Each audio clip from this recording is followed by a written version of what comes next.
ಎಲ್ರಿಗೂ ನಮಸ್ಕಾರ. ಇವತ್ತಿನ ಪತ್ರಿಕಾಗೋಷ್ಠಿಗೆ ಎಲ್ಲ ಮಾಧ್ಯಮ ಮಿತ್ರರಿಗೆ ಸ್ವಾಗತ. ನಾನು ದೀಪಕ್ ಸಿಎನ್, ಕರ್ನಾಟಕ ರಾಷ್ಟ್ರ ಸಮಿತಿ ಪಕ್ಷದ ಪ್ರಧಾನ ಕಾರ್ಯದರ್ಶಿ. ಇವತ್ತು ಪತ್ರಿಕಾಗೋಷ್ಠಿಯನ್ನ ಮುಖ್ಯವಾಗಿ ಉದ್ದೇಶಿಸಿ ಮಾತಾಡೋದಕ್ಕೆ ಪಕ್ಷದ ರಾಜ್ಯಾಧ್ಯಕ್ಷರಾದ ರವಿಕೃಷ್ಣ ರೆಡ್ಡಿ ಅವರಿದ್ದಾರೆ. ಹಾಗೆ ನಮ್ಮ ಜೊತೆಗೆ ಪಕ್ಷದ ಕಾರ್ಯದರ್ಶಿಯಾದ ಎನ್ ನರಸಿಂಹಮೂರ್ತಿ ಅವರು ಕೂಡ ಇದ್ದಾರೆ. ಇವತ್ತು ರಾಜ್ಯದಲ್ಲಿ ಲೋಕಾಯುಕ್ತ ಸಂಸ್ಥೆ ಬಹಳ ಖ್ಯಾತಿಯನ್ನು ಪಡೆದಿತ್ತು. ಹಿಂದೆ ಅಕ್ರಮ ಗಣಿಗಾರಿಕೆ ಅಂತ ಪ್ರಮುಖ ವಿಚಾರಗಳಲ್ಲಿ ಉತ್ತಮ ಕೆಲಸವನ್ನ ಮಾಡಿತ್ತು. ನ್ಯಾಯಮೂರ್ತಿಗಳಾದಂಥ ಹಿಂದೆ ಲೋಕಾಯುಕ್ತರಾದಂಥ ಸಂತೋಷ್ ಹೆಗಡೆ ಅವರು ಅತ್ಯುತ್ತಮ ಕೆಲಸವನ್ನ ಮಾಡಿರುವಂತ ಅನೇಕ ಉದಾಹರಣೆಗಳು, ಅದೇ ರೀತಿ ಅವರದೇ ರೀತಿಯಲ್ಲಿ ಇನ್ನೂ ಹಲವಾರು ಜನರು ಲೋಕಾಯುಕ್ತರಾಗಿ ಉತ್ತಮ ಕೆಲಸವನ್ನ ಮಾಡಿದಂತ ಸಂಸ್ಥೆ ಕರ್ನಾಟಕ ಲೋಕಾಯುಕ್ತ. ಆದ್ರೆ ಇವತ್ತು ಕಳೆದ 10-12 ವರ್ಷಗಳಲ್ಲಿ ಬಹುತೇಕ ಕೆಟ್ಟ ವಿಚಾರಗಳಿಗೆ ಅದು ಅಪಖ್ಯಾತಿಯನ್ನು ಪಡ್ಕೊಂಡಿದೆ. ಈ ನಿಟ್ಟಿನಲ್ಲಿ ಏನೆಲ್ಲ ಮಾಡಬೇಕು, ನಮ್ಮ ಪಕ್ಷದ ಆಗ್ರಹಗಳೇನು ಅನ್ನೋದ್ರ ಬಗ್ಗೆ ಪಕ್ಷದ ರಾಜ್ಯಾಧ್ಯಕ್ಷರಾದ ರವಿಕೃಷ್ಣ ರೆಡ್ಡಿ ಅವರು ಈಗ ಮಾಧ್ಯಮವನ್ನು ಉದ್ದೇಶಿಸಿ ಮಾತನಾಡಲಿದ್ದಾರೆ. ನಮಸ್ಕಾರ. ಧನ್ಯವಾದಗಳು ದೀಪಕ್ ರವರೇ. ಎಲ್ಲ ಮಾಧ್ಯಮ ಮಿತ್ರರಿಗೆ ನಮಸ್ಕಾರ. ಮೊದಲಿಗೆ 1-2 ನಿಮಿಷ ಪತ್ರಿಕಾಗೋಷ್ಠಿ ನಾವು ನಮ್ಮ ಕಚೇರಿಯಲ್ಲಿ ಮಾಡ್ತಿರೋದ್ರ ಬಗ್ಗೆ ಮಾತನಾಡ್ತೀವಿ. ನಿಮ್ಗೆಲ್ಲ ಗೊತ್ತಿರುವ ಹಾಗೆ ಬೆಂಗಳೂರಿನಲ್ಲಿ ಈಗ ಪತ್ರಿಕಾಗೋಷ್ಠಿ ಮಾಡುವಂತಹದ್ದು ತುಂಬಾ ಕಷ್ಟದ ಮತ್ತು ತುಟ್ಟಿ ವಿಚಾರ.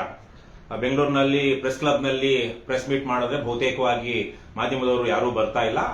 ಬೇರೆ ಬೇರೆ ಯಾವ್ಯಾವ ಸಮಸ್ಯೆಗಳಿದೆ, ಮತ್ತೆ ಹೊರಗೆ ಮಾಡ್ಬೇಕಂದ್ರೂ ಸಿಕ್ಕಾಪಟ್ಟೆ ಎಕ್ಸ್ಪೆನ್ಸಿವ್. ಈ ಹಿನ್ನೆಲೆಯಲ್ಲಿ ನಾವು ಇನ್ಮೇಲೆ ನಮ್ಮ ಪಕ್ಷದ ಪತ್ರಿಕಾಗೋಷ್ಠಿಗಳನ್ನ ಬೆಂಗಳೂರಿನಲ್ಲಿ ಮಾಡುವಂತ ಸಂದರ್ಭದಲ್ಲಿ ನಮ್ಮ ಕಚೇರಿಯಿಂದಾನೇ ಮಾಡಲಿದ್ದೇವೆ. ಬೇರೆ ಜಿಲ್ಲೆಗಳಲ್ಲಿ, ಬೆಂಗಳೂರು ಹೊರತುಪಡಿಸಿ ಬೇರೆ ಜಿಲ್ಲೆಗಳಲ್ಲಿ ಪ್ರೆಸ್ ಕ್ಲಬ್ಗಳಲ್ಲಿ ಬಹಳ ಚೆನ್ನಾಗಿ ಪ್ರೆಸ್ ಮೀಟ್ ಮಾಡೋದಕ್ಕೆ ಅನುಕೂಲಗಳಿದೆ ಮತ್ತು ಬಹುತೇಕ ಎಲ್ಲ ಸ್ಥಳೀಯ ಮಾಧ್ಯಮದವರು, ಜಿಲ್ಲಾ ವರದಿಗಾರರು ಎಲ್ಲರೂ ಆ ಪ್ರೆಸ್ ಮೀಟ್ಗಳಿಗೆ ಬರ್ತಾರೆ. ಆದರೆ ಬೆಂಗಳೂರಿನಲ್ಲಿ ದುರದೃಷ್ಟವಶಾತ್ ಅಂತಹ ಒಂದು ಪರಿಸ್ಥಿತಿ ಇವತ್ತಿಲ್ಲ. ಇದು ತುಂಬಾ ವಿಷಾದನೀಯ. ಗಂಭೀರವಾದ ವಿಚಾರಗಳಿಗೆ ಮೊದಲೆಲ್ಲಾನು ಸುಮಾರು ಸರಿಯಾಗಿ 10 ವರ್ಷಗಳಿಂದ ನಾನು ಗೊತ್ತಿರುವ ಹಾಗೆ ನಾನು ಆಗ ಇದ್ದಂತಹ ಪಕ್ಷದಲ್ಲಿ ಪತ್ರಿಕಾಗೋಷ್ಠಿಗಳನ್ನ ಮಾಡಿದಾಗ ಇದೇ ಲೋಕಾಯುಕ್ತದ ಹಗರಣದ ಬಗ್ಗೆ 10 ವರ್ಷಗಳಿಂದ ಅವತ್ತು ಬಹಳಷ್ಟು ಮಾಧ್ಯಮಗಳು, ಏನು ಸುಮಾರು ಒಂದು 15, 20, 30 ಜನ ವರದಿಗಾರರು ಬರ್ತಾ ಇದ್ರು. ಎಲ್ಲ ಟಿವಿ ಚಾನೆಲ್ ಅವರು, ಪ್ರಿಂಟ್ ಮೀಡಿಯಾದವರು, ಹಾಲ್ ತುಂಬ ಹೋಗ್ತಾ ಇತ್ತು ಬೆಂಗಳೂರಿನ ಪ್ರೆಸ್ ಕ್ಲಬ್ ಅಲ್ಲಿ. ಇವತ್ತು ಅದು ಹೇಗೆ ಪ್ರೆಸ್ ಮೀಟ್ ನಡೀತಿದೆಯೋ, ಯಾವ ತರ ನಡೀತಿದೆಯೋ ಗೊತ್ತಿಲ್ಲ. ಬಹುತೇಕ ಮಾಧ್ಯಮ ವರದಿಗಾರರೇ ಅಲ್ಲಿ ಇರೋದಿಲ್ಲ. ಅಲ್ಲೂ ಸಹ 3-4 ಸಾವಿರ ರೂಪಾಯಿ ಹೆಚ್ಚಿಗಾಗಿದೆ. ಇವೆಲ್ಲನೂ ಸ್ವಲ್ಪ ಗಂಭೀರವಾದ ವಿಚಾರಗಳು. ವಿಶೇಷವಾಗಿ ಬೆಂಗಳೂರಿನಲ್ಲಿ ಪ್ರೆಸ್ ಮೀಟ್ ಮಾಡೋದಕ್ಕೆ ಇರುವಂತಹ ತೊಂದರೆಗಳು ಬಹಳ ಗಂಭೀರವಾದದ್ದು. ಇದನ್ನು ಮಾಧ್ಯಮ ಅಕಾಡೆಮಿ ಬರೋದಿಲ್ಲ ಮತ್ತು ಕರ್ನಾಟಕ ಅದೇನು ಕಾರ್ಯನಿರತ ಪತ್ರಕರ್ತರ ಸಂಘ, ಬೇರೆ ಬೇರೆ ಸಂಘಗಳಿದೆ, ಸಂಸ್ಥೆಗಳಿದೆ, ಪ್ರೆಸ್ ಕ್ಲಬ್ ಇದೆ ಮತ್ತು ಮಾಧ್ಯಮಗಳ ಮುಖ್ಯಸ್ಥಗಳೆಲ್ಲ ಸೇರಿ ಇದಕ್ಕೊಂದು ಸೊಲ್ಯೂಷನ್ ಹುಡುಕೊಳ್ಬೇಕು. ಯಾಕಂದ್ರೆ ಹಲವಾರು ಗಂಭೀರ ವಿಚಾರಗಳ ಬಗ್ಗೆ ಪ್ರೆಸ್ ಮೀಟ್ ಮಾಡಬೇಕು ಅಂತ ಬಹಳಷ್ಟು ಜನ ಬೆಂಗಳೂರು ನಗರದಲ್ಲಿ ಮಾಡಬೇಕು ಅಂತಿರ್ತಾರೆ. ಇವ್ರು ಬೇರೆ ಕಡೆ ಹೋಗಿ ಮಾಡೋದಕ್ಕೆ ಆಗೋದಿಲ್ಲ. ಅವ್ರಿಗೆ ಇಲ್ಲೊಂದು ಪ್ರೆಸ್ ಮೀಟ್ ಮಾಡೋದಕ್ಕೆ ಸುಲಭವಾದ ಅವಕಾಶವೇ ಇಲ್ಲ. ಮತ್ತೆ ಕೆಲವೊಂದು ದೊಡ್ಡ ಏನು ಖದೀಮರ ಪ್ರೆಸ್ ಮೀಟ್ಗಳು ಬೇರೆ ಬೇರೆ ರೀತಿಯಲ್ಲಿ ನಡೆಯುತ್ತೆ. ಕೆಲವೊಂದು JCB ಪಕ್ಷಗಳ ಪ್ರೆಸ್ ಮೀಟ್ಗಳು ಅವರ ಕಚೇರಿಗಳಲ್ಲೇ ನಡೆಯುತ್ತೆ ಮತ್ತು ಆ ಪ್ರೆಸ್ ಮೀಟ್ಗಳಿಗೆ ಮಾಧ್ಯಮದವರು ಸಹ ಸಾಕಷ್ಟು ಸಂಖ್ಯೆಯಲ್ಲಿ ಬರುವ ಹಾಗೆ ಮಾಡುವಂತಹ ವ್ಯವಸ್ಥೆ ಆ ಪಕ್ಷಗಳಲ್ಲೂ ಇದೆ. ಆದ್ರೆ ನಾವು ಆ ತರದ ಯಾವುದೇ ವ್ಯವಸ್ಥೆಯನ್ನು ಇಟ್ಕೊಂಡಿಲ್ಲ. ಸ್ವಯಂ ಪ್ರೇರಿತವಾಗಿ ಮಾಧ್ಯಮದವರು ಬರಬೇಕು. ಮತ್ತೆ ನಮ್ಮ ಪ್ರೆಸ್ ಮೀಟ್ಗಳಲ್ಲಿ ನಾವು ಹೇಳಿದಂತ ಗಂಭೀರವಾದ ವಿಚಾರಗಳನ್ನ ಅವರು ವೃತ್ತಿ ಧರ್ಮಕ್ಕೆ ಅನುಗುಣವಾಗಿ ವರದಿ ಮಾಡಬೇಕು ಅಂತ ನಾವು ಬಯಸ್ತೀವಿ. ಆ ನಿಟ್ಟಿನಲ್ಲಿ ನಾವು ಇವತ್ತು ನಮ್ಮ ಪಕ್ಷದ ಕಚೇರಿಯಲ್ಲಿ ಈಗ ಹಲವಾರು ಸಂದರ್ಭಗಳಲ್ಲಿ ನಾವು ಕಳೆದ 2-3 ವರ್ಷಗಳಿಂದ ನಮ್ಮ ಪಕ್ಷದ ಕಚೇರಿಯಿಂದಾನೇ ಪ್ರೆಸ್ ಮೀಟ್ ಮಾಡ್ತಾ ಬರ್ತಾ ಇದೀವಿ. ಸಾಧ್ಯವಾದಷ್ಟು ಬೆಂಗಳೂರಲ್ಲಿ ಪ್ರೆಸ್ ಕ್ಲಬ್ ಅಲ್ಲಿ ಮಾಡಿದೆ. ಯಾಕಂದ್ರೆ ಪ್ರೆಸ್ ಕ್ಲಬ್ ಅಲ್ಲಿ ಮಾಡಿದಾಗ ಸಾಕಷ್ಟು ನಮಗೆ ಬಹಳ ನಿರಾಶಾದಾಯಕವಾದಂತಹ ಇದಾಗಿದೆ, ಅನುಭವಗಳಾಗಿವೆ. ಸೊ ಹಾಗಾಗಿ ಇವತ್ತಿನ ಪ್ರೆಸ್ ಮೀಟ್ ಬರೋದಕ್ಕೆ ಮೊದಲು, ಆಮೇಲೆ ಈ ತರಹದ ಪ್ರೆಸ್ ಮೀಟ್ ಮಾಡೋದ್ರಿಂದಾಗಿ ಇನ್ನೊಂದು ಅನುಕೂಲ ಏನು ಅಂದ್ರೆ ರಾಜ್ಯ ಮಟ್ಟದಲ್ಲಿ ಇವತ್ತು ಕೇವಲ ರಾಜ್ಯ ಮಟ್ಟದ ಪತ್ರಿಕೆಗಳಲ್ಲದೆ ಅನೇಕ ಎಲ್ಲಾ ಜಿಲ್ಲೆಗಳಲ್ಲೂ ಜಿಲ್ಲಾ ಮಟ್ಟದ ಬಹುಶಃ ಒಂದೊಂದು ಜಿಲ್ಲೆಗೂ 3-4 ತರಹದ ಬಹಳ ಸ್ಥಳೀಯವಾಗಿ ಒಳ್ಳೆಯ ಸರ್ಕ್ಯುಲೇಷನ್ ಇರುವಂತಹ ಪತ್ರಿಕೆಗಳು ಇವೆ. ಅವರಿಗೆ ನಾವು ಬೆಂಗಳೂರಲ್ಲಿ ಮಾಡುವಂತಹ ಪತ್ರಿಕಾ ಟಿಪ್ಪಣಿ ಮೊದಲು PTI ಅಂತಲೋ ರೈಟರ್ಸ್ ಅಂತಲೋ ಇನ್ಯಾರು ಅವರು ವರದಿ ಇದನ್ನ ಕೊಡ್ತಾ ಇದ್ರು. ಏನು ಈಗಲೂ ಬಹುಶಃ PTI ಈಗಲೂ ಮಾಡುತ್ತೆ ಅನ್ಸುತ್ತೆ, ರೈಟರ್ಸ್ PTI ಇವೆಲ್ಲ. ಸೊ ಆದ್ರೆ ಜಿಲ್ಲಾ ವರದಿಗಾರರಿಗೆ, ಜಿಲ್ಲಾ ಮಟ್ಟದ ಪತ್ರಿಕೆಗಳಿಗೆ ಆ ತರದ್ದು ಸಿಗೋದಿಲ್ಲ. ಇವತ್ತಿರುವಂತಹ ತಂತ್ರಜ್ಞಾನವನ್ನ ಬಳಸಿಕೊಂಡು ಜಿಲ್ಲಾ ಮಟ್ಟದ ಪತ್ರಿಕೆಗಳು ಸಹ ನಮ್ಮ ಪತ್ರಿಕಾಗೋಷ್ಠಿಯನ್ನ ನಾವು ಇಲ್ಲಿ ಪ್ರೆಸ್ ಮೀಟ್ ಅಲ್ಲಿ ಹೇಳೋದನ್ನ ಅವರನ್ನು ಸಹ ಟಿಪ್ಪಣಿ ಮಾಡಿಕೊಂಡು ತದನಂತರ ಬೇಕಾದ್ರೆ ಬಂದು ವಿಡಿಯೋ ಮತ್ತೆ ಚೆಕ್ ಮಾಡಿಕೊಂಡು ವರದಿಯನ್ನ ಮಾಡಬಹುದು. ಹಾಗಾಗಿ ನಾನು ಈ ಮೂಲಕ ಕೇವಲ ಬೆಂಗಳೂರಿನಿಂದ ಅಥವಾ ರಾಜ್ಯ ಮಟ್ಟದ ಪ್ರಕಟವಾಗುತ್ತೋ ರಾಜ್ಯ ಮಟ್ಟದ ಇತರ ಪತ್ರಿಕೆಗಳು ಮಾತ್ರವಲ್ಲದೆ ಜಿಲ್ಲಾ ಮಟ್ಟದ ಪತ್ರಿಕೆಗಳು ಸಹ ನಮ್ಮ ಪತ್ರಿಕಾಗೋಷ್ಠಿಯನ್ನ ನೋಡಬಹುದು. ಮತ್ತು ದಯವಿಟ್ಟು ನೀವು ಸಹ ಸ್ವತಂತ್ರವಾಗಿ ಈ ಪತ್ರಿಕಾಗೋಷ್ಠಿಯನ್ನು ನಿಮ್ಮ ಮಾಧ್ಯಮಗಳಲ್ಲಿ, ನಿಮ್ಮ ಪತ್ರಿಕೆಗಳಲ್ಲಿ ವರದಿ ಮಾಡಿ. ಮತ್ತೆ ಅದೇ ರೀತಿಯಲ್ಲೇ ಯೂಟ್ಯೂಬ್ ಚಾನಲ್ ಅವರು, ಬೇರೆ ಬೇರೆ ಫೇಸ್ಬುಕ್ ಚಾನಲ್, ಯೂಟ್ಯೂಬ್ ಚಾನಲ್, ಸಾಕಷ್ಟು ಡಿಜಿಟಲ್ ಮೀಡಿಯಾ ಇವತ್ತಿದೆ. ಅವರು ಸಹ ಈಗಾಗಲೇ ನನಗೆ ಗೊತ್ತಿರುವ ಹಾಗೆ ಕೆಲವರು ನಮ್ಮ ಡೈರೆಕ್ಟ್ ನಮ್ಮ ಲೈವ್ ಅನ್ನೇ ಅವರ ಫೀಡ್ಗೆ ಹಾಕೊಂಡು ಅವರ ಡಿಜಿಟಲ್ ಮಾಧ್ಯಮದಿಂದ ಪ್ರಸಾರ ಮಾಡ್ತಿದ್ದಾರೆ. ಸೊ ದಯವಿಟ್ಟು ಈ ತರಹದ ಹೊಸ ಹೊಸ ತಂತ್ರಜ್ಞಾನವನ್ನು ಬಳಸಿಕೊಂಡು ನಾವು ಇವತ್ತು ಸಮಾಜವನ್ನು ಕಟ್ಟಬೇಕಾಗಿದೆ. ಈ JCB ಪಕ್ಷಗಳು, ದುಷ್ಟ ಭ್ರಷ್ಟ ನೀಚ ರಾಜಕಾರಣಿಗಳು ಸೃಷ್ಟಿ ಮಾಡಿರುವಂತಹ ಒಂದು ಸಮಾಜ, ಏನು ದಟ್ಟ ದರಿದ್ರವಾದಂತಹ ರೀತಿಯಲ್ಲಿ ಇವತ್ತು ಸಮಾಜ ಇದೆ, ಅದನ್ನು ಬದಲಾವಣೆ ಮಾಡೋದಕ್ಕೆ ನಾವೆಲ್ಲರೂ ಶ್ರಮಿಸಬೇಕಾಗಿದೆ. ಆ ನಿಟ್ಟಿನಲ್ಲಿ ನಾವು ಕೇಳ್ಕೊಳ್ಳೋದು ಕರ್ನಾಟಕ ರಾಷ್ಟ್ರ ಸಮಿತಿ ಪಕ್ಷದ ವತಿಯಿಂದ ಮತ್ತು ವೈಯಕ್ತಿಕವಾಗಿ ನಾವು ಕೇಳ್ಕೊಳ್ಳೋದು ಎಲ್ಲ ರಾಜ್ಯದ ಡಿಜಿಟಲ್ ಮಾಧ್ಯಮ ಮತ್ತು ಸ್ವತಂತ್ರ ಮಾಧ್ಯಮ ಸಂಸ್ಥೆಗಳು ದಯವಿಟ್ಟು ಇದನ್ನ ಗಂಭೀರವಾಗಿ ವರದಿ ಮಾಡಿ ಮತ್ತು ಅದೇ ರೀತಿಯಲ್ಲೇ ಇಂತಹ ಪ್ರಯತ್ನಗಳಿಗೆ ಪ್ರೋತ್ಸಾಹ ಕೊಡಿ. ಮತ್ತೆ ನೀವು ಸಹ ಈ ಮೂಲಕ ಸ್ವತಂತ್ರವಾಗಿ ಮತ್ತು ಯಾವುದೇ ಮುಲಾಜಿಲ್ಲದೆ ಬೆಳಿತೀರಾ ಅನ್ನುವಂತಹದ್ದು ನನ್ನ ಅನಿಸಿಕೆ. ಇಷ್ಟನ್ನ ಹೇಳ್ತಾ ಬಂಧುಗಳೇ, ಇವತ್ತು ಬಹಳ ಮುಖ್ಯವಾಗಿ 3 ವಿಚಾರಗಳ ಬಗ್ಗೆ ನಾವು ಪತ್ರಿಕಾಗೋಷ್ಠಿಯನ್ನ ಮಾಡ್ತಾ ಇದ್ದೀವಿ. ನಿಮ್ಗೆಲ್ಲ ಗೊತ್ತಿರುವ ಹಾಗೆ ಈಗಾಗಲೇ ನಮ್ಮ ಪಕ್ಷದ ಪ್ರಧಾನ ಕಾರ್ಯದರ್ಶಿಗಳು ಹೇಳಿದಾಗೆ ಕರ್ನಾಟಕ ಲೋಕಾಯುಕ್ತಕ್ಕೆ ತನ್ನದೇ ಆದಂತಹ ಒಂದು ಹಿರಿಮೆ, ಗರಿಮೆ ಇತ್ತು. ಸುಮಾರು 15 ವರ್ಷಗಳಿಂದ 2009-10ರಲ್ಲಿ ಶಾಸಕರ ಭವನಕ್ಕೆ ನುಗ್ಗಿ ಅಲ್ಲಿ ಲಂಚ ತೆಗೆದುಕೊಳ್ತಾ ಇದ್ದ ಸಂಪಂಗಿ ಅನ್ನುವಂತಹ ಒಬ್ಬ ಶಾಸಕನನ್ನ ಹೆಡೆಮೂರಿ ಕಟ್ಟಿ ಆವತ್ತಿನ ಬೆಂಗಳೂರು ಲೋಕಾಯುಕ್ತದ SP ಮಧುಕರ್ ಶೆಟ್ಟಿ ಮತ್ತು ಬೆಂಗಳೂರು ಲೋಕಾಯುಕ್ತದ ಐಜಿಪಿನೋ ಉನ್ನತ ಹುದ್ದೆಯಲ್ಲಿದ್ದಂತಹ ರೂಪ್ ಕುಮಾರ್ ದತ್ತ ಅವರು ಕರ್ಕೊಂಡು ಬಂದು ಆತ ಕೊನೆಗೆ ಜೈಲು ಆಗುವ ಹಾಗೆ ಬಹಳ ದೊಡ್ಡ ಕೆಲಸ ಮಾಡಿದ್ರು. ಅದೇ ರೀತಿಯಲ್ಲಿ ಕಟ್ಟಾ ಸುಬ್ರಹ್ಮಣ್ಯ ನಾಯ್ಡು ಇರಬಹುದು, ಮತ್ತೆ ಇವನು ಯಾರವನು ಇದು ಗಂಗಾಜಲ ಕೊಟ್ನಲ್ಲ ಕೃಷ್ಣಯ್ಯ ಶೆಟ್ಟಿ ಇರಬಹುದು, ಹಲವಾರು ಜನ, ವಿಶೇಷವಾಗಿ ಸಂತೋಷ್ ಹೆಗಡೆ ಅವರು ಲೋಕಾಯುಕ್ತರಾಗಿದ್ದಾಗಂತೂ ಅವರು ಕೊಟ್ಟಂತಹ ವರದಿಗಳ ಕಾರಣದಿಂದಾಗಿ ಸ್ವತಃ ಆವತ್ತಿನ ಮುಖ್ಯಮಂತ್ರಿ ಯಡಿಯೂರಪ್ಪ ರಾಜೀನಾಮೆ ಕೊಟ್ಟು ಹೋಗ್ಬೇಕಾಯ್ತು.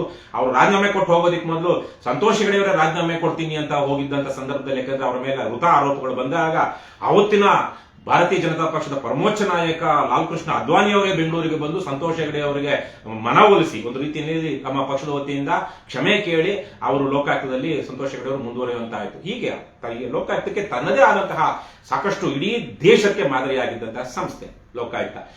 ಆವತ್ತು 10 ವರ್ಷಗಳ ಹಿಂದೆ ಅವನ ಒಬ್ಬ ಪರಮನೀಚ, ಕಡುಭ್ರಷ್ಟ, ಜನದ್ರೋಹಿ, ಪಾಪಿಷ್ಠ ಭಾಸ್ಕರ್ ರಾವ್, ಅವನು ಜಸ್ಟಿಸ್ ಭಾಸ್ಕರ್ ರಾವ್, ಅಂತಿಂತ ಭಾಸ್ಕರ್ ರಾವ್ ಅಲ್ಲ, ಅವನು ಜಸ್ಟಿಸ್ ಭಾಸ್ಕರ್ ರಾವ್.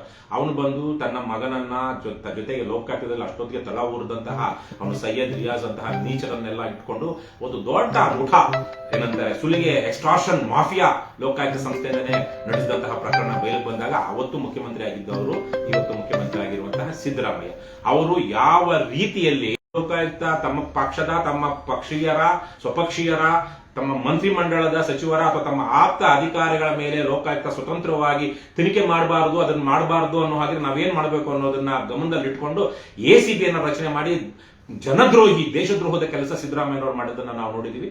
ಇವತ್ತು ದುರದೃಷ್ಟವಶಾತ್ ಅದೇ ಸಿದ್ದರಾಮಯ್ಯನವರು ಇವತ್ತು ಲೋಕಾಯುಕ್ತದಲ್ಲಿದ್ದಾರೆ. ಮತ್ತೆ ಅಂತಹದ್ದೇ ಒಂದು ಎಕ್ಸ್ಟಾರ್ಷನ್ ಮಾಫಿಯಾ ಲೋಕಾಯುಕ್ತದಲ್ಲಿರೋದು ಗಮನಕ್ಕೆ ಬಂದಿದೆ.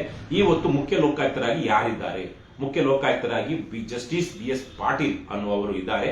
ದುರದೃಷ್ಟವಶಾತ್ ಇದೇ ಲೋಕಾಯುಕ್ತ BS ಪಾಟೀಲರ ಮೇಲೆ ಅವರ ಕುಟುಂಬದವರೇ ಇವರ ಸ್ಥಾನವನ್ನ ದುರ್ಬಳಕೆ ಮಾಡಿಕೊಂಡು, ಅಂದ್ರೆ ನಮ್ಮ ಇವರು ಅಪ್ಪನೋ ಅಮ್ಮನೋ ಅಣ್ಣನೋ ಸರಿ ಅವರ ಸಂಬಂಧ ಏನಿದೆ ಅದನ್ನ ತೋರಿಸ್ಕೊಂಡು ನಾವು ನಿಮಗೆ ಸಹಾಯ ಮಾಡಿಕೊಡ್ತೀವಿ ನಿಮಗೆ ಅಂತೇಳಿ ಕಕ್ಷಿದಾರರಿಗೆ ಆಶ್ವಾಸನೆಯನ್ನ ಕೊಟ್ಟು ಅವರ ಸ್ಥಾನಬಲವನ್ನ ದುರ್ಬಳಕೆ ಮಾಡಿಕೊಂಡಿರುವಂತಹ ವಿಚಾರ, ವಿಶೇಷವಾಗಿ ಕೋಡೆಸ್ ಕುಟುಂಬದವರು ಪಾಲ್ದಾರರಾಗಿರುವಂತದ್ದು ಸಾಕಷ್ಟು ಮಾಧ್ಯಮಗಳಲ್ಲಿ 3-4 ವರ್ಷಗಳಿಂದ ವರದಿಯಾಗಿದೆ. ಮತ್ತೆ ಇವತ್ತಿಗೂ ಸಹ ಅದು ಕೋರ್ಟ್ ಅಲ್ಲಿ ಪೆಂಡಿಂಗ್ ಇದೆ. ಜಸ್ಟಿಸ್ BS ಪಾಟೀಲ್ರು ಕರ್ನಾಟಕ ಹೈಕೋರ್ಟ್ನ ನ್ಯಾಯಮೂರ್ತಿ ಆಗಿದ್ದ ಕಾರಣಕ್ಕಾಗಿ ಇವತ್ತು ಬಹುತೇಕವಾಗಿ ಅದು ಪೆಂಡಿಂಗ್ ಇದೆ. ಇಂತಹ ಒಂದು ಆರೋಪ ಇವರು ಲೋಕಾಯುಕ್ತರಾಗೋದಿಕ್ಕೇನೆ ಅನರ್ಹರು ಅನ್ನುವಂತಹದ್ದು ಮೊದಲಿಂದಲೂ ಇದೆ. ಆದ್ರೆ ನಾವು ಅವ್ರು ಲೋಕಾಯುಕ್ತರಾಗಿ ಸರಿಯಾಗಿ ಕೆಲಸ ಮಾಡ್ತಾ ಇದ್ರೆ ನಮ್ದೇನು ಸಮಯ ಅದ್ರ ಪ್ರಕಾರ ಅದು ಟೆಕ್ನಿಕಲ್ ಆಗೋ ನೈತಿಕವಾಗೋ ಅದು ನಡೀತಾ ಇತ್ತು. ಆದ್ರೆ ಇವತ್ತು ಅವರು ಮುಖ್ಯ ಲೋಕಾಯುಕ್ತರಾಗಿರುವಂತಹ ಸಂದರ್ಭದಲ್ಲಿಯೇ ಇಂತಹ ಒಂದು ದೊಡ್ಡ ಹಗರಣ ಬಯಲಿಗೆ ಬಂದಿದೆ. ಇಲ್ಲಿಯ ತನಕ ಇಲ್ಲಿಯ ತನಕ ಲೋಕಾಯುಕ್ತ BS ಪಾಟೀಲರು ಈ ವಿಚಾರವಾಗಿ ತುಟಿ ಬಿಚ್ಚಿದಾರ ನನಗೆ ಗೊತ್ತಿದ್ದಂಗೆ ಯಾವುದೇ ಒಂದು ಪತ್ರಿಕಾ ಪ್ರಕಟಣೆ ಆಗಲಿ ಒಂದು ಪತ್ರಿಕಾ ಗೋಷ್ಠಿಯನ್ನಾಗ್ಲಿ ಲೋಕಾಯುಕ್ತ BS ಪಾಟೀಲರು ಮಾಡಿಲ್ಲ. ಲೋಕಾಯುಕ್ತ ಸಂಸ್ಥೆಗೆ ಕಳಂಕ ಅಂಟುಕೊಂಡಿದೆ. ಇಂತಹ ಸಂದರ್ಭದಲ್ಲಿ ಪಾರದರ್ಶಕವಾದ ತನಿಖೆಗೆ ಆದೇಶಿಸಬೇಕಾಗಿತ್ತು. ಮತ್ತೆ ಕಾಲಕ್ಕೆ ಪಾರದರ್ಶಕವಾಗಿರುವಂತೆ ಕಾಲಕ್ಕೆ ಆ ತನಿಖೆಯ ವಿಚಾರಗಳನ್ನ ಅವರು ಅಧಿಕೃತವಾಗಿ ಬಿಡುಗಡೆ ಮಾಡಬೇಕಾಗಿತ್ತು. ಮತ್ತು ಲೋಕಾಯುಕ್ತ ಸಂಸ್ಥೆಯನ್ನ ಪರಿಶುದ್ಧವಾಗಿ ಇಟ್ಕೊಳ್ಳೋದಕ್ಕೆ ನಾವು ಏನೆಲ್ಲ ಮಾಡ್ತಿದ್ದೀವಿ ಅನ್ನೋದನ್ನ ಜಸ್ಟಿಸ್ BS ಪಾಟೀಲರು ತಿಳಿಸಬೇಕಾಗಿತ್ತು. ಆದರೆ ನಮ್ಮ ದುರದೃಷ್ಟ, ಕನ್ನಡಿಗರ ದುರದೃಷ್ಟ, ಅವರು ಇಲ್ಲಿಯ ತನಕ ಅಂತಹ ಯಾವುದನ್ನೂ ಮಾಡಿಲ್ಲ. ಅವರ ಮೂಗಿನ ನೇರದಲ್ಲಿ ಅಕ್ರಮಗಳು ನಡೆದಿದೆ. ಅವರ ಅಧೀನದಲ್ಲಿ ಕೆಲಸ ಮಾಡುವಂತವನು, ಈ ರಾಜ್ಯದ ಕೆಲಸ ಮಾಡುವ ಬೆಂಗಳೂರು ನಗರ ಲೋಕಾಯುಕ್ತ SP ಆಗಿದ್ದಂತವನು, ಅಬಕಾರಿ ಸಚಿವ ತಿಮ್ಮಾಪುರ ಅಂತವ್ರನ್ನೆಲ್ಲ ಹೋಗಿ ಭೇಟಿ ಮಾಡಿ ಇವರೆಲ್ಲ ಲೂಟಿಯನ್ನ ಹಂಚ್ಕೊಳ್ತಾ ಇದ್ದಾರೆ. ಇದು ಗಮನಕ್ಕೆ ಬಂದಿದ್ರು ಇವತ್ತಿನ ತನಕ ಆ ಯಾರೊಂದು ಸುಲಿಗೆಕೋರ BS ಯಾರು ಜೋಶಿ, ಶ್ರೀನಾಥ್ ಜೋಶಿ ಅಂತವ್ರನ್ನ ಅಮಾನತು ಮಾಡಿ ಅಂತ ಸರ್ಕಾರ ಕೇಳಿಲ್ಲ. ಸೊ ಇವೆಲ್ಲವೂ ಬಹಳ ಗಂಭೀರವಾದಂತಹ ವಿಚಾರಗಳು. ಇತ್ತೀಚೆಗೆ ತಾನೆ ಒಂದು 15-20 ದಿವಸದಿಂದ ಅಥವಾ ತಿಂಗಳ ಹಿಂದೆ ನಮ್ಮ ಪಕ್ಷದ ವತಿಯಿಂದ ನಾವೆಲ್ಲ ಒಂದು ನಿಯೋಗ ಹೋಗಿದ್ವಿ ಲೋಕಾಯುಕ್ತಕ್ಕೆ. ಅಲ್ಲಿ ಯಾರು ನೋಡೋದಕ್ಕೆ ಹೋಗಿದ್ವಿ? ಉಪಲೋಕಾಯುಕ್ತರನ್ನ ನೋಡೋದಕ್ಕೆ ಹೋಗಿದ್ವಿ. ಜಸ್ಟಿಸ್ ವೀರಪ್ಪ ಮತ್ತು ಜಸ್ಟಿಸ್ ಫಣೀಂದ್ರ ಅವರನ್ನ ಇಬ್ರು ನೋಡಿ ನೀವು ಒಳ್ಳೆ ಕೆಲಸ ಮಾಡ್ತಾ ಇದ್ದೀರಾ, ಲೋಕಾಯುಕ್ತ ಸಂಸ್ಥೆಯ ಗೌರವ ಮತ್ತು ಘನತೆಯನ್ನು ಹೆಚ್ಚಿಸುವಂತ ಕೆಲಸ ಮಾಡ್ತಿದ್ದೀರಾ, ಒಂದು ನೀವು ಮಾಡ್ತಿರುವಂತಹ ಕೆಲಸ ಸಮಾಜದಲ್ಲಿ ವಿಶ್ವಾಸವನ್ನ ಮೂಡಿಸ್ತಾ ಇದೆ ಅಂತ ಹೇಳಿ ಅವರಿಗೆ ಧನ್ಯವಾದಗಳನ್ನ ಮತ್ತು ಅಭಿನಂದನೆಗಳನ್ನ ತಿಳಿಸಿ ಬಂದ್ವಿ. ಆದ್ರೆ ಇವತ್ತು I don't know whether Lokayukta BS Patil has called a meeting of all this ಉಪಲೋಕಾಯುಕ್ತಸ್ and the concerned officials. I don't know, you should have done that. ಅವರಿಷ್ಟೊತ್ತಿಗೆ ಒಂದು ಗಂಭೀರವಾದಂತಹ ಗಂಭೀರವಾಗಿ ವಿಚಾರವನ್ನ ತೆಗೆದುಕೊಂಡು ಉಪಲೋಕಾಯುಕ್ತರನ್ನೆಲ್ಲರನ್ನೂ ಸೇರಿಸಿ ಎಲ್ಲಾ ಅಧಿಕಾರಿಗಳನ್ನು, ಮೇಲಧಿಕಾರಿಗಳನ್ನ ಕರೆಸಿ ಒಂದು ಸಭೆ ಮಾಡಿ ಆ ಸಭೆಯ ಮಾಹಿತಿಯನ್ನ ಸಮಾಜಕ್ಕೆ ಕೊಡಬೇಕಾಗಿತ್ತು. I don't think that has happen. So Lokayukta BS ಪಾಟೀಲರು ತುಂಬಾ ಅಪಾರದರ್ಶಕವಾಗಿ ನಡ್ಕೊಳ್ತಾ ಇದ್ದಾರೆ. ಅವರ ಮೇಲೆ ಆರೋಪ ಇದೆ ಮತ್ತು ಅವರ ಸಂಸ್ಥೆಯ ಮೇಲೆ ಇವತ್ತು ಒಂದು ಗಂಭೀರವಾದಂತಹ ಸಾಕ್ಷ್ಯಾಧಾರಗಳ ಸಮೇತವಾಗಿರುವಂತಹ ಅಪರಾಧ ನಡೆದಿರುವಂತಹ ವಿಚಾರ ಸಾರ್ವಜನಿಕರ ಗಮನಕ್ಕೆ ಬಂದಿದೆ. ಹಾಗಾಗಿ ಇದರ ಹೊಣೆಯನ್ನ ಹೊತ್ತು ಜಸ್ಟಿಸ್ BS ಪಾಟೀಲರು ರಾಜೀನಾಮೆ ಕೊಟ್ಟು ಹೋಗಬೇಕು.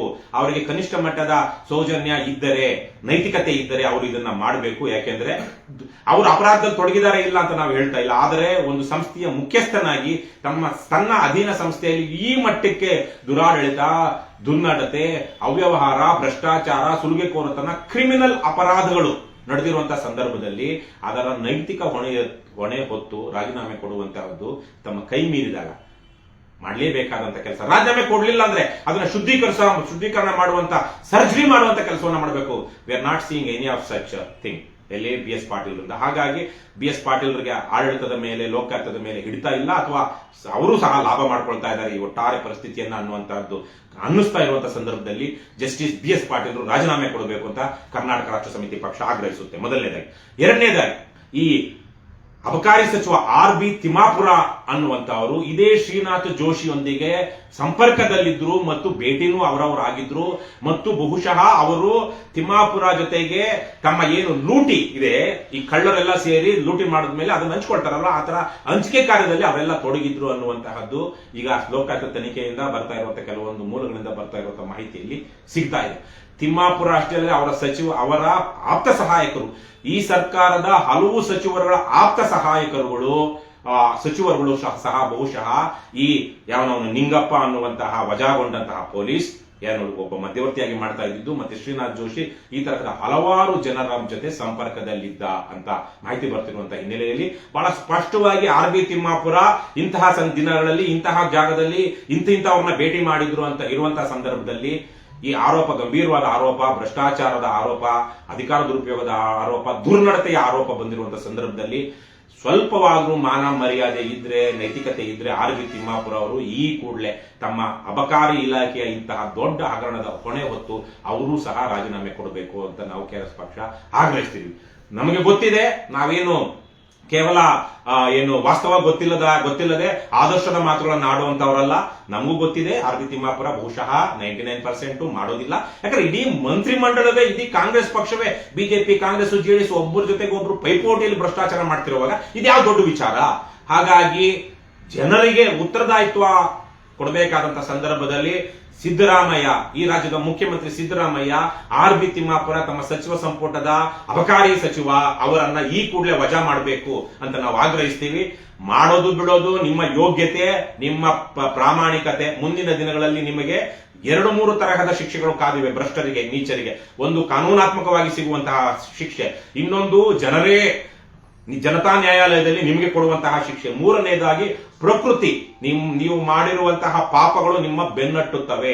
ನಾನು ಸ್ವತಃ ನೋಡಿದ್ದೀನಿ ಯಾರ್ಯಾರು ಪಾಪಿಷ್ಟ್ರು ಯಾವ ತರಹ ನರಳಿ ಬದುಕ್ತಿದ್ದಾರೆ ಅಂತ. ಯಾಕಂದ್ರೆ ಅವರ ಪಾಪಗಳು ಜನಬೆಂಬಲವನ್ನ, ಜನಪ್ರೀತಿಯನ್ನ, ಜನನಂಬಿಕೆಯನ್ನ ದುರುಪಯೋಗ ಮಾಡಿಕೊಂಡಂತಹ ನೀಚರು ಯಾವ ರೀತಿ ಬದುಕ್ತಿದ್ದಾರೆ ಅಥವಾ ಬದುಕಿ ಸತ್ರು ಅನ್ನೋದು ವೈಯಕ್ತಿಕವಾಗಿ ನನ್ನ ಗಮನಕ್ಕೆ ಬಂದಿರೋ ಕಾರಣದಿಂದಾಗಿ ನಾನು ಇವಾಗ ಪ್ರಕೃತಿಯನ್ನು ಸಹ ಒಂದು ಪ್ರಕೃತಿ ನ್ಯಾಯವನ್ನು ಸಹ ಇಲ್ಲಿ ಕೇಳ್ತೀನಿ.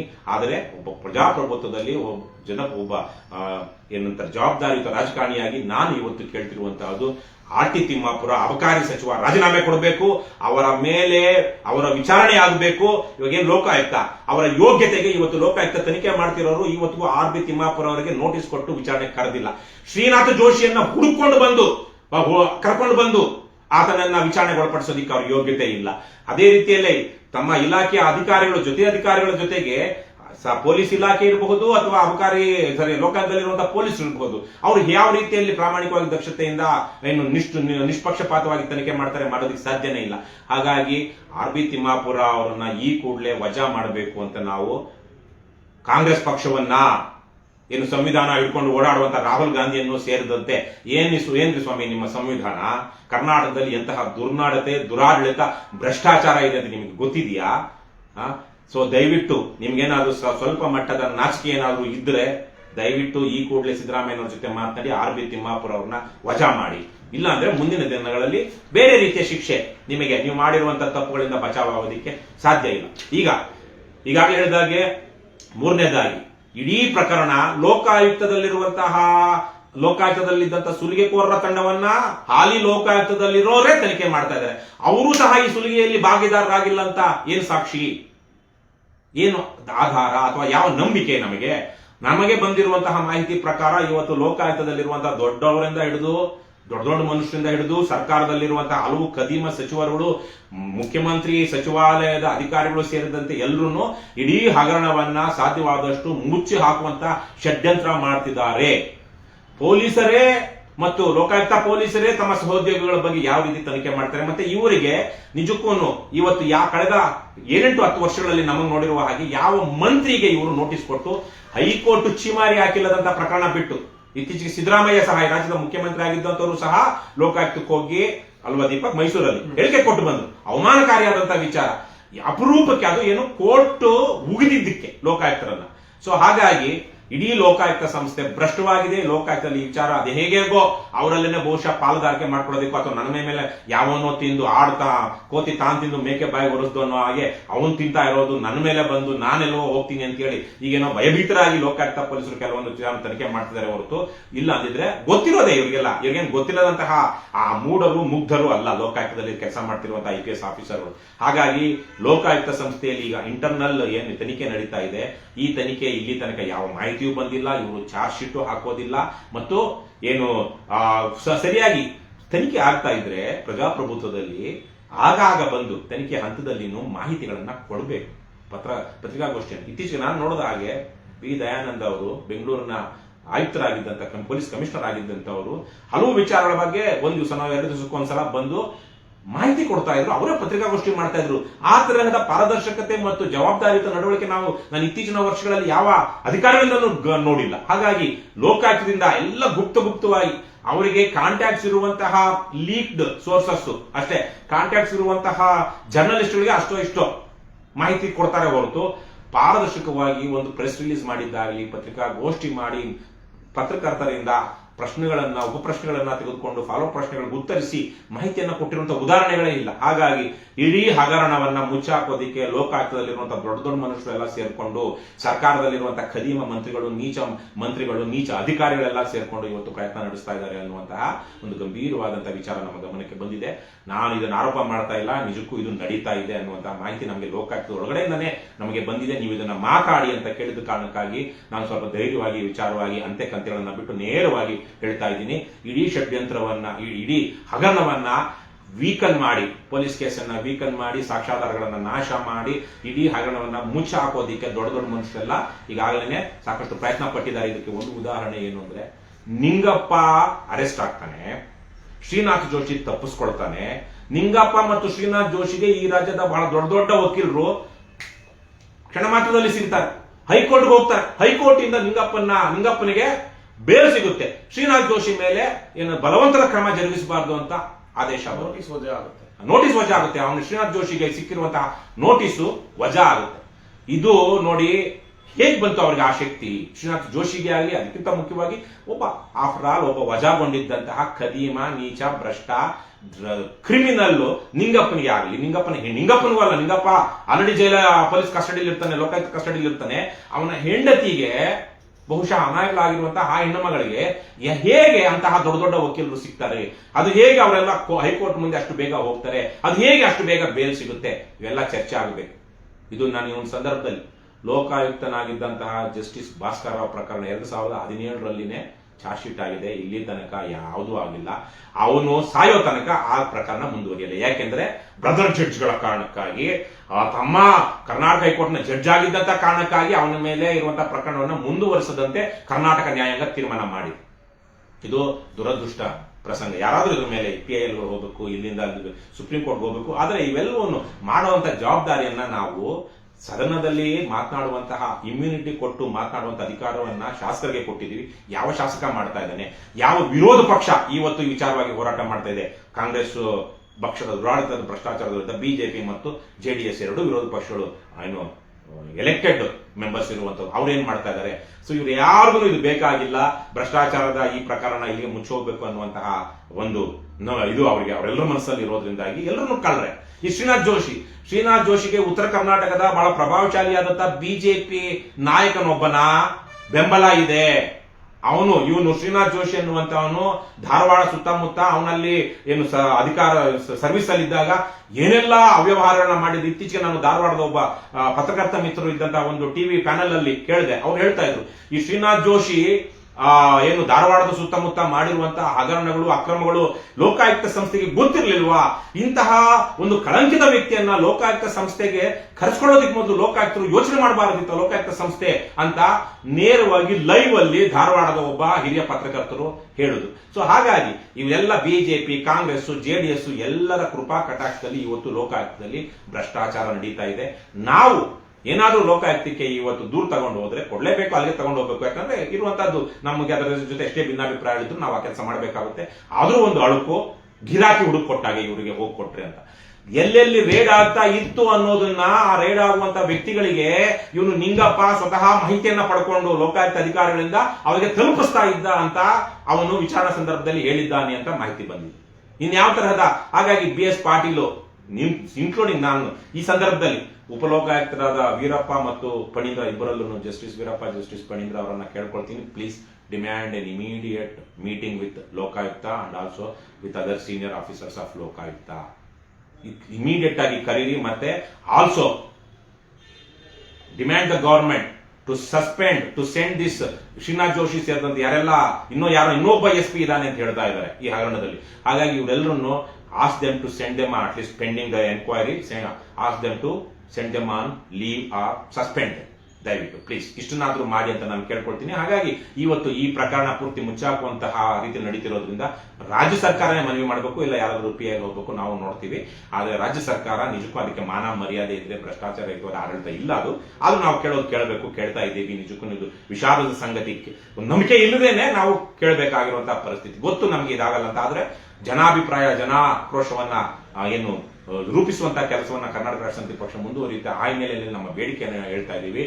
ಈ ಕೂಡಲೇ ಕರ್ನಾಟಕ ರಾಜ್ಯ ಸರ್ಕಾರ ಹೈಕೋರ್ಟಿನ ಮೇಲುಸ್ತುವಾರಿಯಲ್ಲಿ ಈ ಪ್ರಕರಣವನ್ನ CBI ತನಿಖೆಗೆ ಒಪ್ಪಿಸಬೇಕು. CBI ಏನಾದ್ರು ಅದನ್ನು ಪಂಜರದಗಿಳಿ, ಅಲ್ಲೂ ಗೊತ್ತು ಯಾರಾದ್ರೂ ದೊಡ್ಡ ದೊಡ್ಡ ಕೇಂದ್ರ ಒಕ್ಕೂಟ ಸರ್ಕಾರದಲ್ಲಿ ಅಧಿಕಾರದಲ್ಲಿರುವಂತಹ ಪಕ್ಷದ ಖದೀಮರೇನಾದ್ರೂ ಇನ್ವಾಲ್ವ್ ಆಗಿದ್ರೆ ಅವ್ರು ಮಾಡೋದಿಲ್ಲ. ಮತ್ತೆ anywhere it can be bought. So ಹಾಗಾಗಿ ಕರ್ನಾಟಕದವರೇ ಇವತ್ತು CBI ಕರ್ನಾಟಕ ಕೇಡರ್ ಆಫೀಸರೇ ಇವತ್ತು CBI ಹೆಡ್ ಆಗಿರೋದು ಅಲ್ವಾ? ಸೊ ಹಾಗಾಗಿ ನಮ್ಗೇನು ಅಂತ ನಂಬಿಕೆ ಇಲ್ಲ. ಆದ್ರೂ ನಾವು ಡಿಮ್ಯಾಂಡ್ ಮಾಡ್ತಿರೋದು ನಮಗೆ ಜನರ ನಮ್ಮ ನಂಬಿಕೆ ಉಳಿಸ್ಕೊಳ್ಬೇಕು, ಜನರಲ್ಲಿ ವಿಶ್ವಾಸ ಉಳಿಸ್ಕೊಳ್ಬೇಕು ಅನ್ನೋಗಿದ್ರೆ ಕರ್ನಾಟಕ ರಾಜ್ಯ ಸರ್ಕಾರ ಈ ಕೂಡಲೇ ಈ ಪ್ರಕರಣವನ್ನ ಹೈಕೋರ್ಟ್ ಮೇಲುಸ್ತುವಾರಿಯಲ್ಲಿ ಸಿಬಿಐ ತನಿಖೆಗೆ ವಹಿಸಬೇಕು. ಹೈಕೋರ್ಟ್ ಇದನ್ನ ಏನು ರೆಗ್ಯುಲರ್ ಆಗಿ ವಿಚಾರಣೆ ತಗೊಂಡು ಏನೇನು ಪ್ರೋಗ್ರೆಸ್ ರಿಪೋರ್ಟ್ ತೆಗೆದುಕೊಂಡು ಆದಷ್ಟು ಬೇಗ ಈ ಪ್ರಕರಣವನ್ನ ತಾರ್ಕಿಕ ಅಂತ್ಯಕ್ಕೆ ಮುಟ್ಟಿಸಬೇಕು. ಆ ಮೂಲಕ ಲೋಕಾಯುಕ್ತವನ್ನ ಶುದ್ಧೀಕರಣ ಮಾಡಬೇಕು ಅಂತ ನಾವು ಕೇಳ್ಕೊಳ್ತೀವಿ. ಇದೇ ಸಂದರ್ಭದಲ್ಲಿ ಈಗ ಇದಾಗಲೇ ಇದು ಕ್ರಿಮಿನಲ್ ಪ್ರಕರಣವಾಗಿರೋದ್ರಿಂದ ಮತ್ತು ಹಣದ ವಹಿವಾಟು ಕ್ರಿಪ್ಟೋ ಕರೆನ್ಸಿಯಲ್ಲಿ ಅವನು ನಿಂಗಪ್ಪ 13 ವಾಲೆಟ್ಗಳು ಇಟ್ಕೊಂಡಿದ್ದ ಅಂತಾರೆ. ಕೋಟ್ಯಾಂತರ ರೂಪಾಯಿ ಇಲ್ಲಿ ಲೇವಾದೇವಿ ನಡೆದಿದೆ, ಇನ್ಕ್ಲೂಡಿಂಗ್ ತಿಮ್ಮಾಪುರ ಸಚಿವ ಸಂಪುಟದ ಕೆಲವು ಸಚಿವರು ಮತ್ತು ಅವರ ಆಪ್ತ ಸಹಾಯಕರು ಅವ್ರದ್ದೆಲ್ಲಾನು ಹಣ ಇಲ್ಲಿ ಬೇರೆ ಬೇರೆ ರೀತಿಯಲ್ಲಿ ಹರಿದಾಡಿದೆ. ಸೊ ಶ್ರೀನಾಥ್ ಜೋಶಿ ಒಬ್ಬ IPS ಆಫೀಸರ್, ಅವನೇ ನಿಂಗಪ್ಪನಿಗೆ ಎಷ್ಟೊಂದು ಲಕ್ಷಗಳು ಹಂಚಿಕೆ ಆದ್ಮೇಲೆ ಬಹುಶಃ ಇವನೋಗಿ ತಗೊಂಡೋಗಿ ಕೊಟ್ಟಿರ್ತಾನೆ ಒಂದು 50 ಲಕ್ಷ, ಅದರಲ್ಲಿ 25 ಲಕ್ಷ ಇನ್ಯಾವುದಕ್ಕೂ ಕ್ರಿಪ್ಟೋ ಕರೆನ್ಸಿಗೆ ಹಾಕುವಂತ ಮತ್ತೆ ಇವನಿಗೆ ಕೊಟ್ಟಿದ್ದಾನೆ. ಹೀಗೆಲ್ಲ ಏನೇನೋ ಬರ್ತಾ ಇದೆ. ಹಾಗಾಗಿ ಇದೊಂದು ಫೈನಾನ್ಷಿಯಲ್ ಡೀಲಿಂಗ್ಸ್, ಎಕನಾಮಿಕ್ ಅಫೆನ್ಸಸ್ ಆಗಿರೋದ್ರಿಂದಾಗಿ ಇದು ಇಡಿ ವ್ಯಾಪ್ತಿಗೂ ಬರುತ್ತೆ. ಈ ಹಿನ್ನೆಲೆಯಲ್ಲಿ ನಿನ್ನೆ ನಮ್ಮ ಪಕ್ಷದ ನಮ್ಮ ಸಹೋದರಿಗಳು ಉಪಾಧ್ಯಕ್ಷರಾದ ರಘು ಜಾಣಗೆರೆ ಸೇರಿದಂತೆ ನಮ್ಮ ಮಾಧ್ಯಮ ಸಂಯೋಜಕರಾದ ಜೀವನ್ ರವರು ಸೇರಿದಂತೆ ನಮ್ಮ ನಿಯೋಗ ನಿನ್ನೆ ಇಡಿ ಕಚೇರಿಗೆ ಹೋಗಿ ಅವರಿಗೆ ಈ ಪ್ರಕರಣದಲ್ಲಿ ನೀವು ಇಂಟರ್ವ್ಯೂನ್ ಆಗಬೇಕು, ನೀವು ಈ ಪ್ರಕರಣ ಈಗ ಕ್ರಿಮಿನಲ್ FIR ಆಗಿರೋದ್ರಿಂದಾಗಿ ನೀವು ಇಲ್ಲಿ ಹಣ ಎಲ್ಲೆಲ್ಲ ಯಾರಿಗೆಲ್ಲ ಹೋಗಿದೆ ಅನ್ನೋದನ್ನ ತನಿಖೆ ಮಾಡಬೇಕು ಅಂತ ಇಡಿಗೂ ಸಹ ದೂರು ಕೊಟ್ಟಿದ್ದಾರೆ. ಇನ್ನು ಮುಂದುವರೆದು ಈ ಪ್ರಕರಣದಲ್ಲಿ ಈ ಸರ್ಕಾರ ನಾವು ಹೇಳ್ತಿರುವಂತಹ ಈ ವಿಚಾರಗಳು ಲೋಕಾಯುಕ್ತನು ಸೇರಿದಂತೆ ಲೋಕಾಯುಕ್ತ ರಾಜೀನಾಮೆ, ತಿಮ್ಮಾಪುರ ರಾಜೀನಾಮೆ, ಹೈಕೋರ್ಟ್ ಮಾನಿಟರ್ಡ್ ಸಿಬಿಐ ಎನ್ಕ್ವೈರಿ ಇವುಗಳಿಗೆ ಸರ್ಕಾರ ತಕ್ಷಣಕ್ಕೆ ಸ್ಪಂದಿಸ್ತಿಲ್ಲ ಅಂದ್ರೆ ಮುಂದಿನ ದಿನಗಳಲ್ಲಿ ನಾವು ಲೋಕಾಯುಕ್ತಕ್ಕೆ ಮತ್ತು ವಿಧಾನಸೌಧಕ್ಕೆ ಮುತ್ತಿಗೆ ಹಾಕುವಂತಹ ಕಾರ್ಯಕ್ರಮಗಳನ್ನ ಹೋರಾಟಗಳನ್ನ ಹಮ್ಮಿಕೊಳ್ಳಲಿದ್ದೇವೆ.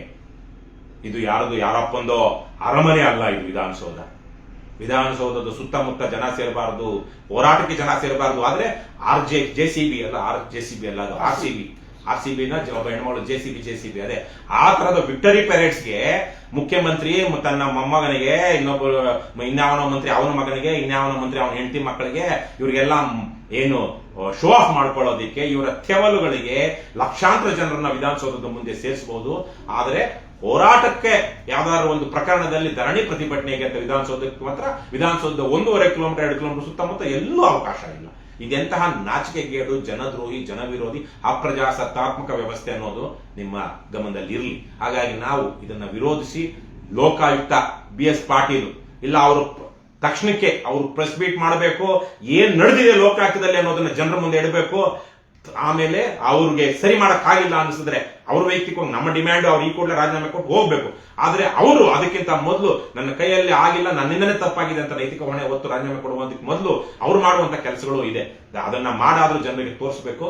ಅವ್ರು ಮಾಡಿಲ್ಲ, ಇದು ಪ್ರಕರಣ ಮುಚ್ಚಾಕೋದಕ್ಕೆಲ್ಲ ಷಡ್ಯಂತ್ರ ನಡೀತಿರುವಂತಹ ಸಂದರ್ಭದಲ್ಲಿ KRS ಪಕ್ಷ ಇನ್ನು ರಾಜ್ಯದ ಹಲವಾರು ಸಮಾನ ಮನಸ್ಕ ವ್ಯಕ್ತಿಗಳು, ಹೋರಾಟಗಾರರು ಮತ್ತು ಪಕ್ಷಗಳ ಜೊತೆ ಸೇರ್ಕೊಂಡು ಮುಂದಿನ ದಿನಗಳಲ್ಲಿ ಗಂಭೀರವಾದಂತಹ ಹೋರಾಟಗಳನ್ನ ರೂಪಿಸಲಿದೆ.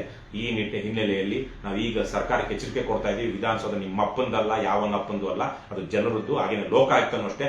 ಲೋಕಾಯುಕ್ತ ಒಂದು ರೀತಿ ಕೋಟೆ ಇದ್ದಾಗಿ. ಜನ ಧೈರ್ಯವಾಗಿ ಲೋಕಾಯುಕ್ತ ಸಂಸ್ಥೆಗೆ ಹೋಗ್ಬೇಕು. ಆದ್ರೆ ಲೋಕಾಯುಕ್ತ ಆ ಕರ್ನಾಟಕ ಬೆಂಗಳೂರಿನ ಲೋಕಾಯುಕ್ತ ಆಫೀಸ್ಗೆ ಹೋದಾಗ ಅದೊಂದು ರೀತಿಯಲ್ಲಿ ಕೋಟೆ ಇದ್ದಾಗೆ. ಆ ಹೆಜ್ಜೆಗೂ ಪೊಲೀಸರು ಏನಕ್ಕೆ ಬೇಕು ಪೊಲೀಸರು ನಿಮ್ಗೆ ಆ ಮಟ್ಟಕ್ಕೆ? It is only to intimidate the ordinary citizens. ಸಾಮಾನ್ಯ ಜನರು ಅಲ್ಲಿ ದೂರು ತಗೊಂಡು ಲಂಚ ಕೇಳ್ತಾ ಇದಾರೆ ಅಧಿಕಾರಿಗಳು ಅಂತ ದೂರು ಕೊಡೋದಿಕ್ಕೆ, ಕರ್ತವ್ಯ ಲೋಪದ ದೂರನ್ನ ದಾಖಲಿಸೋದಿಕ್ಕೆ ಬರುವಂತಹ ಸಾಮಾನ್ಯ ಜನರನ್ನ ಭಯಭೀತಗೊಳಿಸೋದಿಕ್ಕೆ, only to intimidate the ordinary citizens who are trying to fight against injustice and corruption. Only to intimidate you have that many police constables and police officers in the lobby of Lokayukta building. Shame on you. ನಿಮಗೆ ನಾಚಿಕೆ ಆಗಬೇಕು. ಲೋಕಾಯುಕ್ತರಿಗೆ ಲೋಕಾಯುಕ್ತ ಸಂಸ್ಥೆಯ ನಡೆಸ್ತಾ ಇರುವಂತವ್ರಿಗೆ ಅಲ್ಲಿ ಬರುವಂತ ಜನ ಧೈರ್ಯವಾಗಿ ಬಂದ್ರಪ್ಪ ಅನ್ನುವಂತ ರೀತಿನಲ್ಲಿ ಬರಬೇಕು. ಅದನ್ನ ಬಿಟ್ಟು ಏನು ಅಲ್ಲಿ ನಾನಾ ತರಹದ it's just like an entering A fort, ಆ ತರಹಕ್ಕೆ ನಿಮ್ಮ ವ್ಯವಸ್ಥೆ ಇದೆ. ದಯವಿಟ್ಟು ಇದನ್ನ ಬದಲಾಯಿಸಿಕೊಳ್ಳಿ. ನಾವು ಈಗಾಗಲೇ 10 ವರ್ಷಗಳ ಹಿಂದೆ ನಾನು ಆವತ್ತಿದ್ದಂತ ಪಕ್ಷದಲ್ಲಿ ಆವತ್ತು ಭಾಸ್ಕರ್ ರಾವ್ ಕಳ್ಳ ಅವನು ಮೆಟ್ಲಿಳಿದು ಬರ್ತಿರೋವಾಗಲೇ ಅವನಿಗೆ ಮುತ್ತಿಗೆ ಹಾಕಿ ಘೆರಾವ್ ಮಾಡಿದ್ವಿ. ಈವಾಗಲೂ BS ಪಾಟೀಲ್ಗೋ ಇನ್ನೊಬ್ರಿಗೋ ಘೆರಾವ್ ಹಾಕೋದಕ್ಕೆ ನಮ್ಗೇನು ಕಷ್ಟ ಇಲ್ಲ. ಇದು ಕರ್ನಾಟಕ ರಾಷ್ಟ್ರ ಸಮಿತಿ ಪಕ್ಷ ಏನು ಸಾಮಾನ್ಯ JCB ಪಕ್ಷಗಳ ಪುಡಾರಿಗಳ ಪಕ್ಷ ಅಲ್ಲ. ಇದು ಈ ರಾಜ್ಯವನ್ನ ಉಳಿಸ್ಕೊಳ್ಳಬೇಕು, ಪ್ರಜಾಪ್ರಭುತ್ವವನ್ನು ಬಲಗೊಳಿಸಬೇಕು, ಸಮೃದ್ಧ ನಾಡನ್ನ ಕಟ್ಟಬೇಕು ಅನ್ನುವಂತಹ ದೇಶಭಕ್ತ ನಾಡಪ್ರೇಮಿ ಸೈನಿಕರನ್ನ ಹೊಂದಿರುವಂತಹ ಪಕ್ಷ. ಹಾಗಾಗಿ ಈ ಪ್ರಕರಣಗಳಲ್ಲಿ ಅಷ್ಟೇ ನಮಗೆ ಸಮಸ್ಯೆಗಳಾಗ್ಲಿ, ಕೇಸ್ಗಳಾಗ್ಲಿ, ಜೈಲ್ಗೆ ಹೋಗ್ಲಿ, we don't give A dam, we want justice. ಹಾಗಾಗಿ ದಯವಿಟ್ಟು ಸರ್ಕಾರ ಇದನ್ನ ಗಂಭೀರವಾಗಿ, ಲೋಕಾಯುಕ್ತರು ಅಷ್ಟೇ, KRS ಪಕ್ಷ ಅಂತಹ ಪ್ರಕರಣ ಲೋಕಾಯುಕ್ತಕ್ಕೆ ಮುತ್ತಿಗೆ ಹಾಕುವಂಥದ್ದು, ಗೆರವು ಹಾಕೋದಿಕ್ಕೆ ಹೋಯ್ತು ಅಂದ್ರೆ you can manage the media, you can manage anybody, you cannot manage social media, you cannot manage the good people of Karnataka. So ಹಾಗಾಗಿ ದಯವಿಟ್ಟು ಗಂಭೀರವಾಗಿ ತಗೊಳ್ಳಿ. ವಿ ವಾಂಟ್ ರಿಸಲ್ಟ್ಸ್ ಇಲ್ಲ ಅಂದ್ರೆ ಮುಂದಿನ ದಿನಗಳಲ್ಲಿ ನಿಮಗೆ ಮಾರಿ ಹಬ್ಬ ಇದೆ. ಇಷ್ಟನ್ನ ನಾನು ಮುಖ್ಯವಾಗಿ ಮುಖ್ಯ ವಿಚಾರಗಳನ್ನ ದೀಪಕ್ ಅವರು ಏನಾದರೂ ಉಳಿದಿದ್ರೆ ದೀಪಕ್ ಅವರು ಕೇಳಬೇಕು ಅಂತ ಕೇಳ್ಕೊಳ್ತೀನಿ. Thank you. ಒಂದು ಅಥವಾ ಎರಡು ವಿಚಾರ ಇಲ್ಲಿ. RB ತಿಮ್ಮಾಪುರ್ ಅವರು ರಾಜೀನಾಮೆಗೆ ಇನ್ನೊಂದು ಪ್ರಮುಖ ಕಾರಣ ಇದೆ.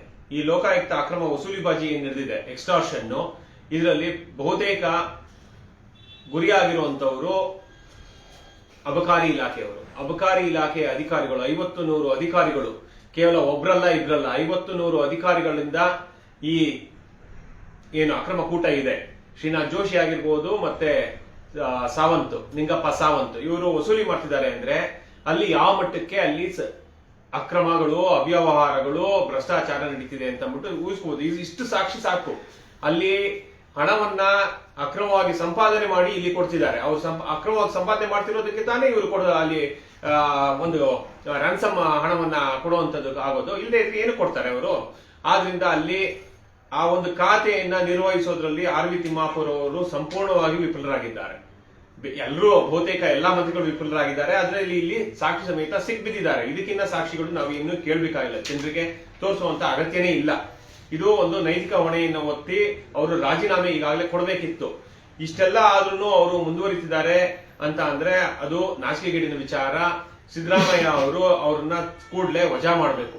ಅದೇ ರೀತಿ ಇನ್ನು 3 ಸಚಿವರ ಜೊತೆ, ಹಲವಾರು ಸಚಿವರ ಜೊತೆ, ಆದ್ರೆ ಈ ತನಿಖೆಯಲ್ಲಿ ಹೊರಬಂದಿರುವಂತದ್ದು ಮಾಹಿತಿ, 3 ಸಚಿವರ ಆಪ್ತರ ಜೊತೆ ಈ ನಿಂಗಪ್ಪ ಸಾವಂತ್ ಅನ್ನೋನ್ಗೆ ನಂಟಿತ್ತು, ಹಲವಾರು ವಿಚಾರಗಳಲ್ಲಿ ವ್ಯವಹಾರಗಳು ನಡೆದಿದ್ದಾವೆ ಅನ್ನೋ ಒಂದು ಮಾಹಿತಿ ಇದೆ.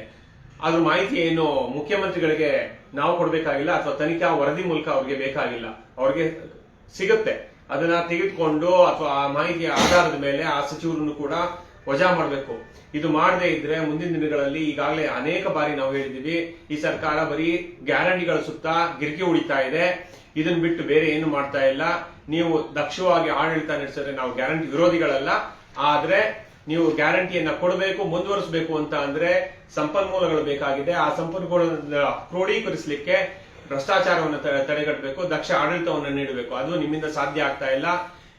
ಅದಕ್ಕೆ ಈಗ ಕಾಂಗ್ರೆಸ್ನ ಸಚಿವರೇ, ಶಾಸಕರುಗಳೇ ಅದನ್ನ ಧ್ವನಿ ಎತ್ತುತ್ತಾ ಇದ್ದಾರೆ. ನಮಗೆ ಅನುದಾನ ಬರ್ತಾ ಇಲ್ಲ ಅನ್ನೋದಕ್ಕೇನ್ ಕಾರಣ? ಅಲ್ಲಿ ಸರ್ಕಾರದಲ್ಲಿ ಹಣ ಇಲ್ಲ ಅನ್ನುವಂಥದ್ದು. ಇಷ್ಟೊಂದು ಭ್ರಷ್ಟಾಚಾರ ನಡೆದ್ರೆ ಹಣ ಎಲ್ಲಿ ಬರುತ್ತೆ? ಆದ್ರಿಂದ ದಯವಿಟ್ಟು ನೀವು ದಕ್ಷ ಆಡಳಿತ ಮತ್ತೆ ಭ್ರಷ್ಟಾಚಾರವನ್ನು ನಿಯಂತ್ರಿಸೋದ್ರ ಬಗ್ಗೆ ದಯವಿಟ್ಟು ಕ್ರಮ ಕೈಗೊಳ್ಬೇಕು. ಮತ್ತೆ ಈ ಯಾರ್ಯಾರು ಭ್ರಷ್ಟಿದ್ದಾರೆ ಅವ್ರನ್ನೆಲ್ಲ ವಜಾ ಮಾಡಬೇಕು ಅಂತ ಕೂಡ KRS ಪಕ್ಷ ಈ ಸಂದರ್ಭದಲ್ಲಿ ಆಗ್ರಹಿಸುತ್ತೆ. ಇಷ್ಟನ್ನು ಹೇಳ್ತಾ ಒಂದು ವಿಚಾರ, ಜೀವನ್ ಹಿಂದೆ ಬನ್ನಿ ಒಂದು ನಿಮಿಷ. ಮಾಧ್ಯಮ ಮಿತ್ರರಿಗೆ ಒಂದು ಮಾಹಿತಿ. ಈಗೇನು ನಾವು ಪತ್ರಿಕಾಗೋಷ್ಠಿಯನ್ನು ಮಾತನಾಡಿದ್ವಿ, ಇದರ ಪತ್ರಿಕಾ ಟಿಪ್ಪಣಿಯನ್ನ ಇವತ್ತು ಅದೇ ಈ ಫೇಸ್ಬುಕ್ ಲೈವ್ ಕಾಮೆಂಟ್ಸ್ ಅಲ್ಲಿ ಜೀವನ್ ಹಾಕಲಾಗುತ್ತೆ. ಆಮೇಲೆ ಹೆಚ್ಚಿನ ಮಾಹಿತಿ ನಿಮಗೆ ಬೇಕಾಗಿತ್ತು ಅಂದ್ರೆ ಪತ್ರಿಕಾ ಟಿಪ್ಪಣಿ PDF ಫೈಲ್ ಅಲ್ಲೋ ವರ್ಡ್ ಫೈಲ್ ಅಲ್ಲೋ ಬೇಕು, ಇಲ್ಲಿನ ಪತ್ರಿಕಾಗೋಷ್ಠಿಯ ಫೋಟೋ ಬೇಕು ಅನ್ನೋದಿದ್ರೆ ಇವರು L ಜೀವನ್, ನಮ್ಮ ಪಕ್ಷದ ರಾಜ್ಯ ಸಂಘಟನಾ ಕಾರ್ಯದರ್ಶಿ ಮತ್ತು ಮಾಧ್ಯಮ ಸಂಯೋಜಕರು. ಅವರ ಸಂಖ್ಯೆ ಬಂದು 9980021472 9980021472. ಇದು ಅವರ ಸಂಖ್ಯೆ. ದಯವಿಟ್ಟು ಅವರನ್ನ ರಾಜ್ಯದ ಯಾವುದೇ ಭಾಗದ ಪತ್ರಕರ್ತರು ಸಂಪರ್ಕಿಸಬಹುದು ಮತ್ತು ಅವರು ನಿಮಗೆ ಪತ್ರಿಕಾ ಟಿಪ್ಪಣಿ ಫೋಟೋಗಳ ಸಮೇತವಾಗಿ ಈ ವಿಚಾರವಾಗಿರುವಂತಹ ಲಿಂಕ್ಸ್ ಸೇರಿದಂತೆ ವಿಡಿಯೋಗಳನ್ನು ಸಹ ಶೇರ್ ಮಾಡಿಕೊಡ್ತಾರೆ. ಬನ್ನಿ. ಸೊ ಇದು ಇವತ್ತಿನ ಪತ್ರಿಕಾಗೋಷ್ಠಿ ಇತ್ತು. ನಮ್ಮ ಜೊತೆಗೆ ಪತ್ರಿಕಾಗೋಷ್ಠಿಯಲ್ಲಿ ಭಾಗವಹಿಸಿದ ನಮ್ಮ ಪಕ್ಷದ ರಾಜ್ಯ ಕಾರ್ಯದರ್ಶಿ ನರಸಿಂಹಮೂರ್ತಿ ಅವರಿಗೆ, ಮಾಧ್ಯಮ ಸಂಯೋಜಕರಾದ ಜೀವನ್ ರವರಿಗೆ ಹಾಗೂ ದೀಪಕ್ CN ನಮ್ಮ ಪಕ್ಷದ ರಾಜ್ಯ ಪ್ರಧಾನ ಕಾರ್ಯದರ್ಶಿಗಳಿಗೆ ನಾನು ಧನ್ಯವಾದಗಳನ್ನು ತಿಳಿಸ್ತಾ, ಯಾರೆಲ್ಲ ಈ ಪತ್ರಿಕಾಗೋಷ್ಠಿಯನ್ನು ನೋಡ್ತಿದ್ರಿ, ಜನಸಾಮಾನ್ಯರು ಸೇರಿದಂತೆ ಮಾಧ್ಯಮದವರು, ನಿಮಗೂ ಸಹ ಇವತ್ತಿನ ಪತ್ರಿಕಾಗೋಷ್ಠಿಯಲ್ಲಿ ಭಾಗವಹಿಸಿದ್ದಕ್ಕೆ ಧನ್ಯವಾದಗಳನ್ನು ತಿಳಿಸ್ತೀನಿ. ನಮಸ್ಕಾರ. Thank you.